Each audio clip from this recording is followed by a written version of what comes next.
Hey YouTube, it's GreatFailsMontana. I'm doing a quick deck profile on a deck that I've been working on for a long time.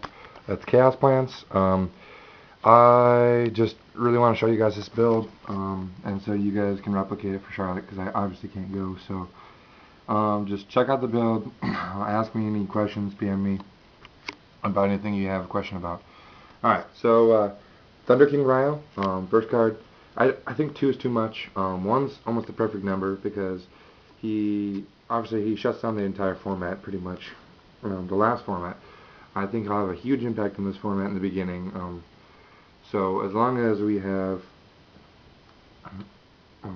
just one, it's pretty balanced. You don't draw into him too much, but you don't have a problem with spamming him in your hand. There's nothing you can really do. You recycle them a lot too if you draw into them, so it's really nice.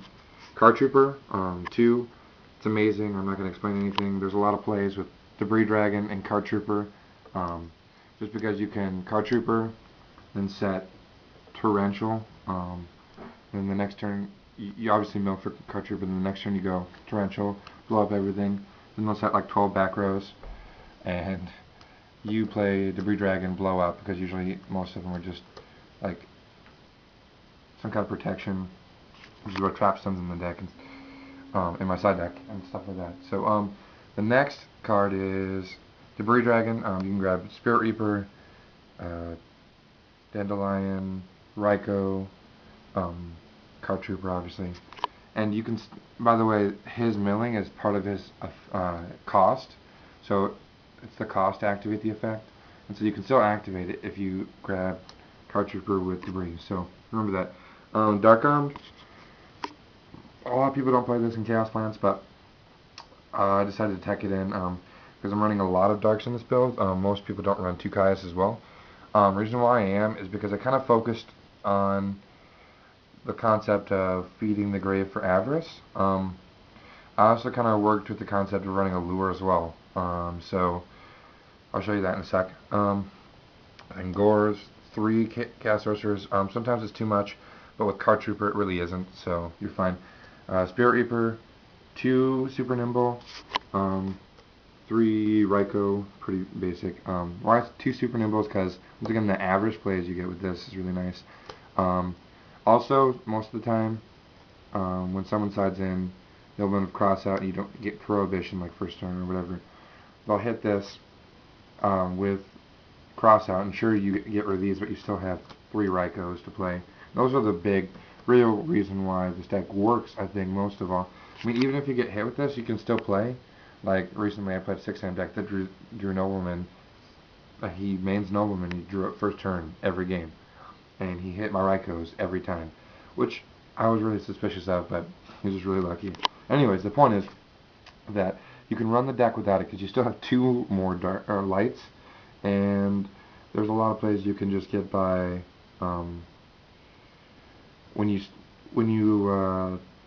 just ignore Chaos Sorcerer and work with everything else. So Effect Failure, it's your own protection. I kind of want to run another one. I don't know what I'd take out right now. Maybe a Super Nimble. I'm not sure, but definitely a good card. Glow Ball, pretty simple. If you noticed, I'm only running 2 plants, and these are it. So it's really not Chaos Plants, but it uses Debris and Dandelion because it really helps the nice drops you get with Chaos Sorcerer and Dark Arm. So these 2 are both in here. Plague, pretty basic dark. Sangan's in here to search for Debris, Card Trooper, Effect Failure, Raikou, and sometimes even Super Nimble if you want to get some Avarice plays going. Alright, spells, 1 Charge, 2 Avarice. I was going to run 3, still might run 3, but so far 2 is working really well. I tried 3 and it just kept sitting in my hand a lot. I draw 2 in the beginning and I really can't deal with 2. It's a lot.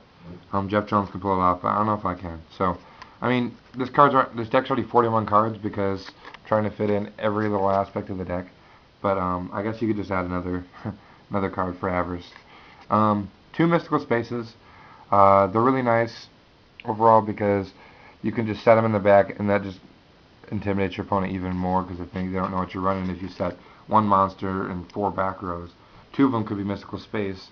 They don't know that though, so it's really nice not only for psychological effect, but if your opponent sets 2 back row and you have 2 mystical spaces, just drop it on them. They have no protection for the next turn, so it's really nice.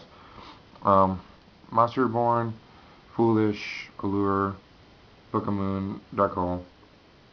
They're pretty basic stuff. This card is amazing pretty much any time of the game because sometimes you'll have Chaos Sorcerer or Dark Armed in your hand late game and you need that last dark or light and you're like, okay, let me just drop Foolish. You draw into Foolish and you can send whatever you want for either one of them, and then you can get some big plays off, so it's really nice. Also, obviously you send Dandelion if you have a Glow Bulb in the grave, or if you already have tokens, you send Glow Bulb. I mean, there's a lot of plays. If you need a Sack Potter, send Glow Bulb. If you need a level 2 tuner, you have Plague. I mean, there's so much you can do foolish in this build. Alright, Mirror Force. I used to think it was pointless, but not really many decks still run Forbidden Lands besides Glads, which are easily handled with this build, like no problem. Even if they get their Gazara's plays out, sure, you might lose 2 cards, or maybe even 1, because most of the time these cards would be used by then. The point of the build is to use them so that they protect you. At the same time, you can use them as offensive cards, and I'll explain that in a second. 2 warning. I've seen builds with just 1. I think you have to run 2 with 6 hands still floating around, and you don't want to deal with explosiveness of the build. Also, it's really nice to just if someone lays down some card that you're not wanting to play towards the end of the game, just shut them down with this. Alright, Torrential is pretty basic. The reason why I run is because I have so many pluses that can go in the grave. I'll set Dandelion, then set Torrential, they'll summon, I got 2 tokens. I mean, there's really so many plays I can get with this build, and I want those cards in the grave usually if I set them. So, it's really nice to add to the deck. Also, if you lose your field somehow, field advantage, you can always just, if you know if you're going to lose it, then you just blow up the whole field, self-sacrifice. Solemn Judgment, really nice to add. I didn't play it for a while, and then I realized how strong the card actually is. It ends the game pretty much. I've been toying around the idea of throwing in Trap Dust Shoot, but I don't know. Jeff Jones wants to play it, but I don't know if I do. Because, I don't know. He says no one sets their hands, but that's a lie. Everyone sets their hands. Alright, let's keep going. Regaki Break. I mean, once again, there's so many pluses in this deck that whenever you draw that card, you'll be able to discard something, and it'll still be a positive in your grave for that time. It feeds the grave for Avarice, and your extra mystical space / trap hole / whatever you need it to be. It hits Kageki if they summon it and they're about to get a playoff. That way they can't get their synchro, and then there's just a lot of things you can do. You can wait for them to waste their glow up ball play and like Lightsworn or something, and then you hit glow up ball with this, and then they lose their sinking ability, and they wasted a card, or they wasted the effect. The last card is called the Haunted. With targets, you have Card Trooper, Sangan, and Dandelion, which would all be good cards if they mystical spaced it. So, I mean, you get positives off of all of those, and it's 4 cards out of the build, I know. But besides that, there's a lot of targets that you can hit for either Sack Prodders, or if you have 4 Darks in the grave and you need something for Dark Armed, or if you have, like, 3 tokens on your side of the field because you've done a lot, you got, like, Stardust or something with Debris, and you want to get, like, another 7, you have a play to make. Alright, so here's the Synchro lineup real quick. 2 Formula Synchrons, 1 Army Arm, 1 Catastor, 1 Iron Chain Dragon, 1 Bryonak, 1 Gaia Knight. He's really solid. He gets over Stardust, gets over Sheehan. You kind of have to run him right now. Gets over Barkion. I mean, he's just a solid card. Because obviously Goyo's goodbye. I miss you. Okay, just kidding. 2 BRDs. 1's too little, 3's too many. It fits really nice at 2 because you average into the other ones or whatever else. You really have to run this with Glow Up Bulb and Effect Vader in the build. You get a lot of plays, a lot of just you remove their Sheehan and sink into Arcanite in defense mode, then blow up. Throw 2 back rows, next turn get up. I mean, you just have so many plays. There's so much you can do with this build.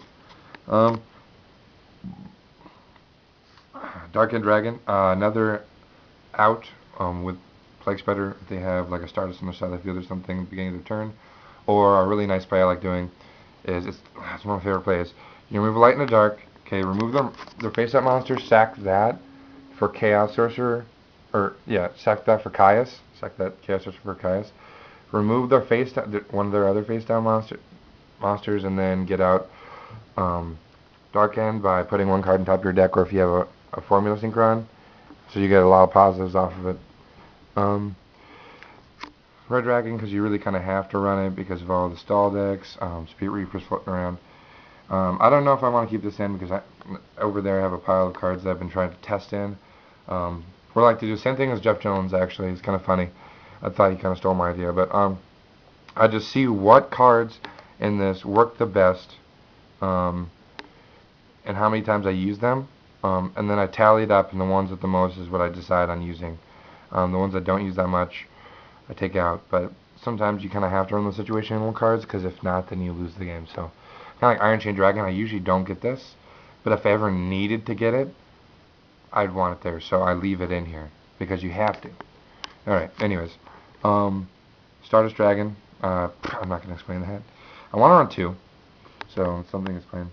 Situational, I'm thinking about taking it out, but when you leave that formula and you have Stardust on the field, you really have that option. You want to just let it sit, that formula sit there, so if they ever want to attack or something, you say, oh, end of your main phase, or go ahead and sync out for Shooting Star, whatever else. Alright, anyways, if you guys have any questions on the build, just PM me. Oh yeah, these are the rest of the synchros. I'm running 2 formula right now, but I think I'm running 3. It's not real, I'm just testing it, I don't know. It's probably not going to work that well. Ancient Fairy, Stardust, Mistworm, and Chimera Tech. I actually don't like Chimera Tech that much. I mean, obviously side deck, but main deck, I don't like dedicating that 1 card in my side deck for, or 1 card in my extra deck for just shutting down everything, especially if I'm not maining Cyber Dragon, and I know they're not going to be maining Cyber Dragon usually. So, I don't know, it's just kind of something that I don't really like that much. So, I guess, just thanks guys for watching the video. I know it's really long, I'm sorry for 13 minutes, but I just like explaining everything about the deck. I've been working really hard on this. If you have any comments, questions, just ask. Alright, thanks, bye.